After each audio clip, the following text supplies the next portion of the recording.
Esta semana, como en otros casos, en términos de lo que son, o uno desea que sean, el final de ciertas etapas, periodistas argentinas, un grupo de colegas, entre las cuales están varias compañeras de la radio, hizo una presentación muy importante en un lugar muy propicio, como es el Congreso Nacional, concretamente en el Senado.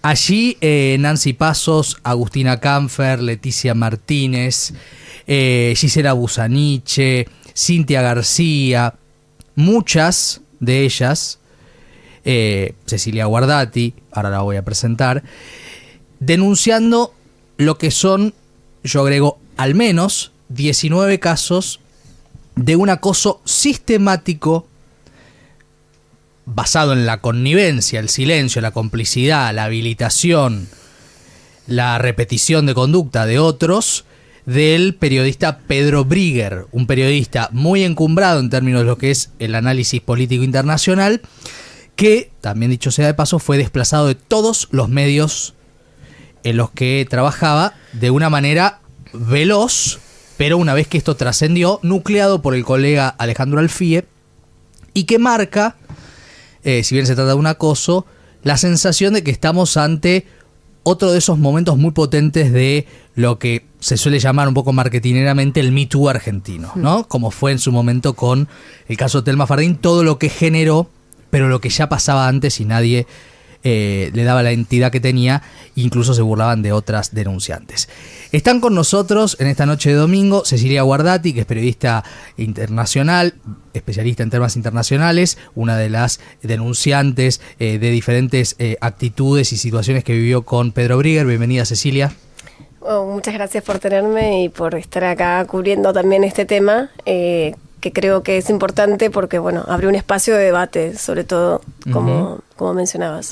Y Paula Jiménez, yo Fermina, con quien hemos trabajado, que siempre es una referente en temas de género. ¿Cómo estás, Pau? Hola, Max, gracias por invitarme. Me encanta, como dice mi colega, este espacio para poder debatir este tema clave. Sí, al mismo tiempo, empiezo, Cecilia, por vos, y como siempre, y dicho sea desde el principio de la nota, periodísticamente no nos interesa ningún título, sino la reflexión. Digo, no quiero llevarte a revivir cosas que no sean gratas. Ya las dijiste acá con Berco, la semana pasada pusimos el audio, googleen de última, pero el debate que queremos hacer es sobre, bueno, cómo se abordan estas cosas. Creo que es una pregunta, ¿no? Lo que se fue a plantear el otro día al Senado, ¿no? Sí, no, es muy importante destacar el lugar que elegimos. En su momento, una vez que saltaron los casos, una vez que empezaron a surgir una ola de denuncias que se dio en el espacio de periodistas argentinas, porque automáticamente cuando saltaron los primeros nombres, yo lo primero que recibí fue llamados de amigas, colegas, que me dijeron: no vayas sola, no hables sola, no des la cara sola, acá hay un grupo de gente que te puede apoyar, que te va a ayudar. Y que lo que dijiste, si sabes que no estás sola, es importante porque va a generar ese espacio donde más se van a animar a denunciar. Entonces, creo que lo primero que hicimos fue organizarnos porque se armó un chat. Ese chat sirvió para primero compartir las experiencias. Cada una fue contando desde diferentes lugares lo que había vivido, en mayor o menor medida cómo los habían afectado, y luego pensar qué hacíamos con eso. Porque, bueno, una cosa era denunciar públicamente, abrir el debate, y luego qué hacíamos. Y creo que fue el primer paso bastante reparador. Primero, para muchas, el hecho de poder hablarlo, contarlo ahí. Claro. Algunas lo habían aludido sin dar nombres porque no era fácil en otros tiempos. Hablo de Agustina Canfer, por ejemplo, que había aludido, y lo había, aludido concretamente en televisión a Pedro Brigger, pero... Pau, vos venís reflexionando sobre esto hace mucho tiempo y sobre todo sobre los temas que no tienen todavía es así, se trabaja así, se soluciona así, sino un problema que hay que solucionar porque no estamos hablando de una sola persona, estamos hablando de un sistema. Hoy salta una persona, ¿no? Sí, tal cual. Siempre se trata de poner casos individuales. En general explota por casos individuales, tiene sentido.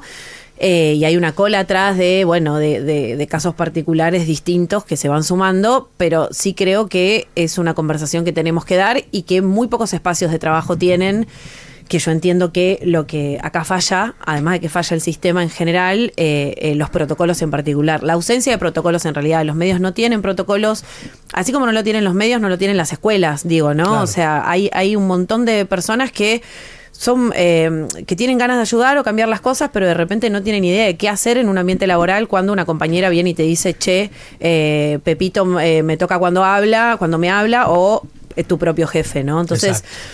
me parece que la ausencia de los protocolos habla de, bueno, de ahí una especie de gris legal que permite que estas cosas sucedan y que como no hay límites marcados, bueno, las confusiones, o sea, todos estos microdelitos, podemos decirle, sean tomados como simplemente confusiones, ¿no?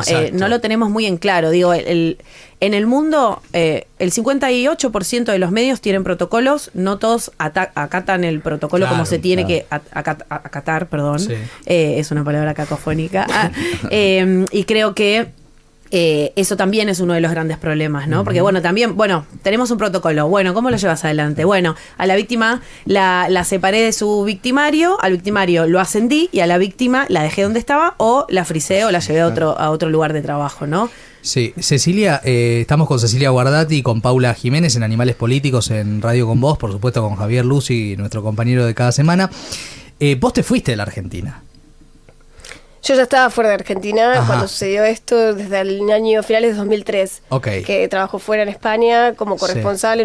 Trabajaba para Telam, para la agencia Telam, muchos años, y fue en ese contexto que Ok. me crucé con Pedro Briguer. Pero yo trabajaba en política internacional, en la sección en Telam, cuando entré, y de hecho mi jefa, que era mujer joven, siempre me hablaba de él. Había hablado de él porque era un referente, ¿no? en la política internacional, experto en Medio Oriente.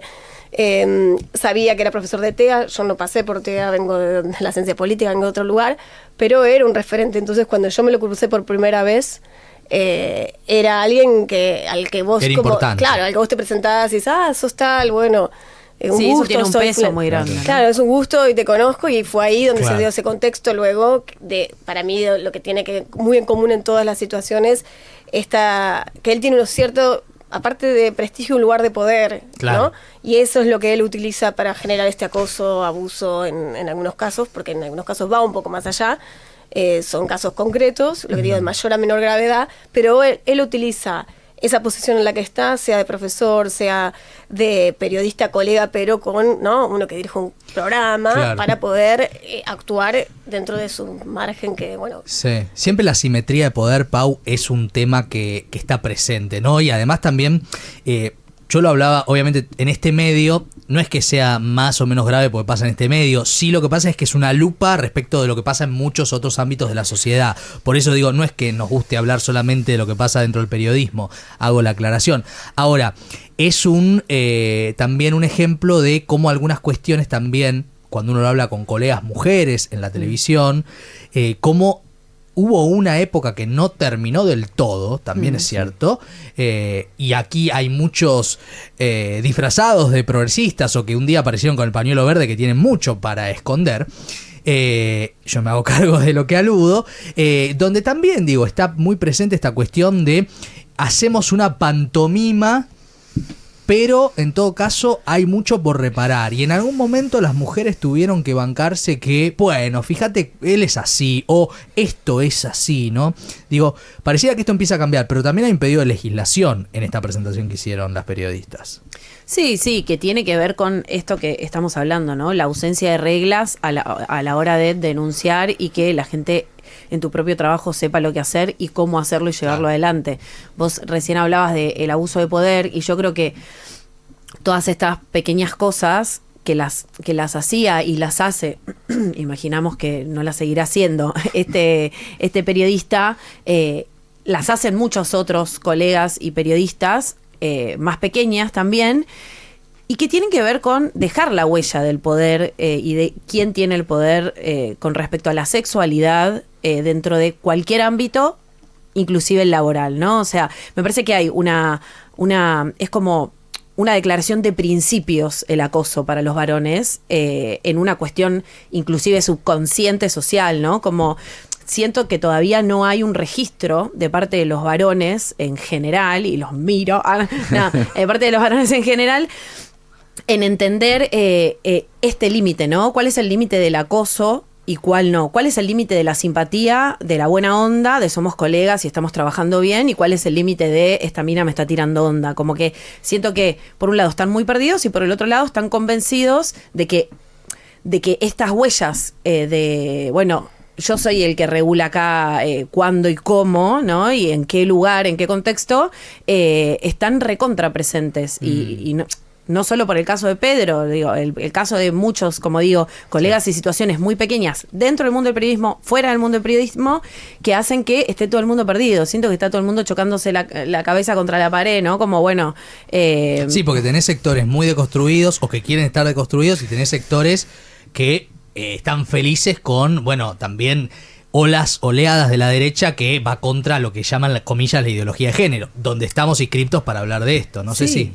Sí, de hecho creo que la prueba un poco también de que las cosas también se mueven es que pudimos presentar esto de forma colectiva y que de hecho personalmente me animé a hablar porque sé que no estoy en un contexto determinado diferente. Claro. También porque, bueno, pasaron muchas cosas agua, ¿no? Bajo el puente y que uno personalmente puede decir, bueno, yo a esto no le tengo miedo, pero... No, uno es consciente del contexto, ¿no? Uh-huh. Y muchas que salieron a hablar también después es porque vieron que hay algo construido detrás que te permite salir a hablar, sí, ¿no? Claro. Si bien costó, si bien no, es una red, tardó, cuando yo me di cuenta que tenía el respaldo, porque es verdad que incluso cuando yo decidí lanzar y dar mi nombre, porque para mí era importante en ese momento darle credibilidad también a esa denuncia y que no se convirtiera en algo, ¿no?, utilizado políticamente, porque sabía que esto era... Sí, que también había puesto un poco en manos de alguien que estaba en un contexto muy de la grieta, etcétera, y sabía que es Argentina. Si bien vivo afuera, entiendo perfectamente cómo funciona, porque también lo viví desde otro lugar, entonces digo, bueno...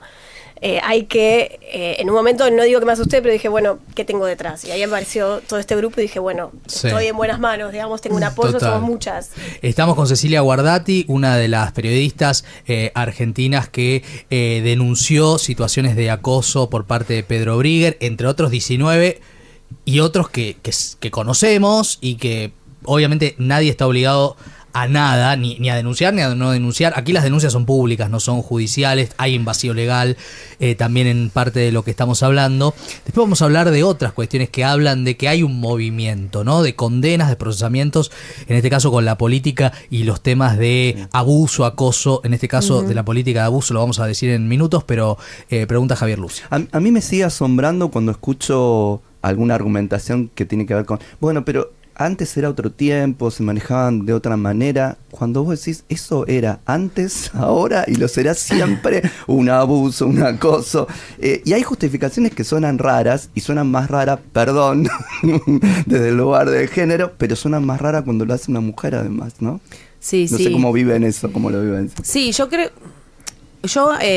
igual a mí me parece bien poner fechas, porque siento que realmente socialmente hubo un cambio, un antes y un después, y que inclusive estas figuras de acoso que atravesábamos nosotras en el trabajo no nos parecían acoso, ni siquiera nosotras. Ajá. Sentíamos que se siente la incomodidad, hay algo que te pasa, pero no tenías muy claro hasta que, como dice ella, en el momento en el que vos hablás con otras colegas decís, claro, esto es una problemática que no... Es una problemática social, no me pasa solo a mí, le pasa también a otras colegas. Y yo creo que eso...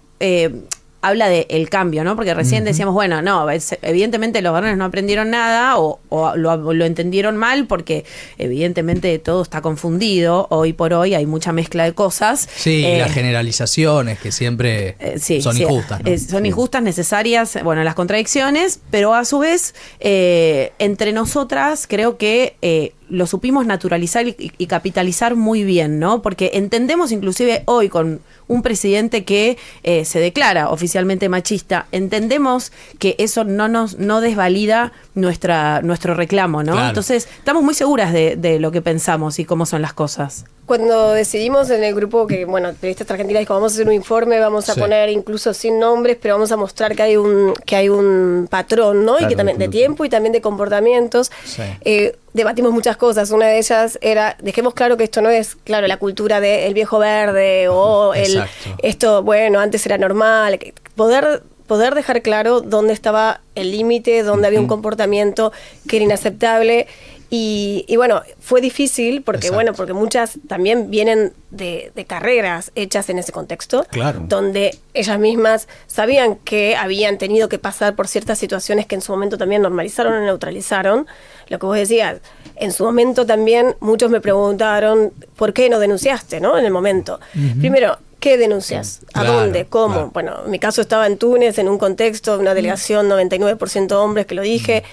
Mi jefe también pensaba que a este le voy a decir, Claro. olvídate. Claro. Era como que uno entiende dónde está también y valora cuánto me va a costar a mí esto. Claro. Me cuesta más barato en términos emocionales o lo que sea, Sí. ponerlo No, a un lado. al lado, claro. Ahora es diferente porque dices, bueno, ahora yo hice esa también valoración. ¿Cuánto me cuesta ahora? ¿Cuánto Claro, estoy dispuesta claro. ¿Y cuánto estoy Ah, con poner en apoyo o juego. no? Claro. Y además me parece que hay una sociedad hoy o un consumo social que valida, que antes validaba cosas que ahora no. Digo, vos ibas a hacer una denuncia con respecto a todo lo que te pasó, cuando, no sé, en Tinelli tenías a él mismo cortándole la pollerita a las Exacto, chicas y a los exacto. tipos mostrándose desnudos sin decirle nada y era una cámara oculta y te cagabas de risa, porque un poco parece eso lo que sucedió Claro. con él y con vos. Entonces siento que eso ya no está más. Exacto. Más allá de que no tiene que ver con los varones o los aliados, o tiene que ver con una cuestión de organización entre nosotros. Exacto, ¿no? Y los contextos, cómo se van construyendo hacia otro sentido. Incluso si uno dijera hasta qué punto las cuestiones electorales quedan hasta posiblemente o lateralmente de lado. ¿Por qué digo esto? Porque estamos en un contexto donde se procesó y se detuvo y se condenó a uno de los hombres más poderosos de Tucumán como Alperovich, y esta semana confirmaron el procesamiento por abuso sexual del intendente actual de La Matanza, de Fernando Espinosa. Digo, no es sencillo esto. Vamos a escuchar, porque me parece también este tema, y quiero antes de cerrar la nota una reflexión de nuestras invitadas, Cecilia Guardati y Paula Jiménez, parte de lo que dijo Melody Raskauskas, que es la denunciante de Fernando Espinosa, que no la pasó nada bien, no solamente en la cuestión que denuncia, sino con las represalias. Escuchala. Me tiró a balanzar, a besar, yo le esquivaba la cabeza, nada, me besuqueó sin piedad, empezó, bueno, me besó todo el cuerpo. Él se había sacado el pantalón ya, o sea, no puedo recordar cómo yo quedé Esteban, yo entré en estado de shock cuando pasó la situación, porque fue una situación tan avasallante en el momento, que yo nunca me la vi venir que me iban a abusar esa noche. De haber suponido algo así, nunca lo hubiese dejado entrar. Yo pensé que nunca un funcionario público iba a hacer lo que él me hizo esa noche. Bueno, era la palabra de Melody Raskauskas, que es la denunciante de Fernando Espinosa, que está procesado y quedó a un paso del juicio oral. Me gustaría, más allá del horror de lo que uno escucha, que lamentablemente no es nunca un caso aislado, ¿no? Porque repasando lo que son las cuestiones de abuso sexual son todas muy traumáticas, da la sensación de que la justicia empieza a avanzar, ¿no? Que por lo menos empieza a dar algunos resultados que quizás hace 15 o 20 años no eran tan contundentes. Pau Jiménez, ¿cómo lo ves? Sí, creo que la justicia avanza también, no quiero ser tan pesimista igual, pero siento que un poco avanza por la fuerza de las mujeres adentro de la justicia, Sí. ¿no? Y en las calles, que son ¿no? pocas, igual, y en las calles por supuesto, que son pocas, pero que a su vez mueven algunos hilos. Por otro lado, está el contexto político, no lo podemos negar, son Sí. dos peronistas, dos personas peronistas Sí. muy poderosas dentro del partido. Digo, si sucede eso y ese tiene un curso rápido, además como el que está teniendo lo de Espinosa, bueno, a mí permitime dudar que no sea también una cuestión política. Aún así, bienvenido sea, a la denunciante no le importa, al contrario. No, obviamente. Entonces, me parece que sí, que hay algunas cosas que se están moviendo, pero aún así la justicia está absolutamente despolitizada de género, podríamos decir, ¿no? O sea, la No tiene perspectiva de perspectiva. género no está, y por como vienen siendo estos años y a corto plazo, yo siento que la reforma judicial feminista que en su momento soñamos está muy lejos Está de más suceder. lejos, sí, claro. Aún así, de nuevo, hay cosas que hoy son tan obvias que siento que por una cuestión de vergüenza judicial inclusive ese paso no lo dan y ahí me parece Claro. que ganamos nosotras, ¿no? No quiero De decir momento. nosotras, Sí, ustedes, sí. digo, no le quiero Sí, sí, sí. Sí, no, pero las víctimas, además. Eso sí. es el punto. Las personas inocentes y las víctimas, Sí, ¿no? sí, las denunciantes. Y las denunciantes. Cecilia, lo que quieras para cerrar. No, creo que es importante hablar esto de la justicia, de que nosotras estamos ahora en un momento, después de que pasó esta presentación, de atajar algo que en su momento nosotros lo que pedimos, fue difícil decidir qué pedimos de algo parte colectivo, para estar de acuerdo, porque evidentemente a cada uno le afectó de forma diferente, tiene una posición diferente entre lo que es la justicia, ¿no? Obviamente la justicia pasa por la verdad y la reparación, que es la verdad, creo que muchas la conseguimos hablando y siendo escuchadas, rompiendo este silencio, pero también va a pasar porque cuando nosotros decimos que pida disculpas pasa por reconocimiento de la verdad, Exacto. de los hechos. Exacto. Muchos nos atacan en las redes, etcétera, solo piden disculpas, pero qué fácil, qué barato, ¿no? Y creemos que no, que estamos dando un paso que hemos dado un paso importante, pero que además por el lado de que la gente que pide no cárcel para él, etcétera, hay que tener en cuenta primero la gravedad de los hechos. Evidentemente Sí. estamos con casos de abuso sexual, de violaciones. Nosotros tenemos que ser realistas y saber que, por ejemplo, lo que estamos pidiendo, hay que legislar también. Claro, hay que ver, claro. debatir qué gravedad tiene. Hay algo sistemático, es algo cultural, hay una cultura de la cosa, por eso el Sí, informe por en su momento. Entonces, ahí hay un debate para dar y también es personal y el hecho de qué reparación cada una quiere. Entonces, de hecho, lo estamos debatiendo estos días para ver qué tan importante es ese pedido de disculpas y también algo más, porque es muy importante que no estén esos lugares de poder Total. para muchas en los que desde ese lugar ejerció el acoso. Entonces, ¿qué pasa si sucede eso, ¿no? Que pide perdón o lo que sea? ¿Qué pasa después? Ya está, recupera todo su prestigio y su poder. Evidentemente, perdió el prestigio. Ujú. Con Total, la verdad. Total. Pero bueno, hay que ver hasta dónde llegamos y hasta dónde nos acompaña la política y la justicia. Exacto. O los Sí, después cambios. pasan los años y aparece, viste, de nuevo, Claro. director de algún diario. Exacto, ese es el tema. Bueno, veremos cómo se van dando estas cuestiones, pero da la sensación de que es una semana históricamente también trascendente y lo que han hecho periodistas argentinas, todas ustedes, es más que encomiable. Cecilia Guardati, gracias. Un placer estar con ustedes. Gracias, Pau Jiménez. Gracias a vos. Seguimos hasta las 9 de la noche.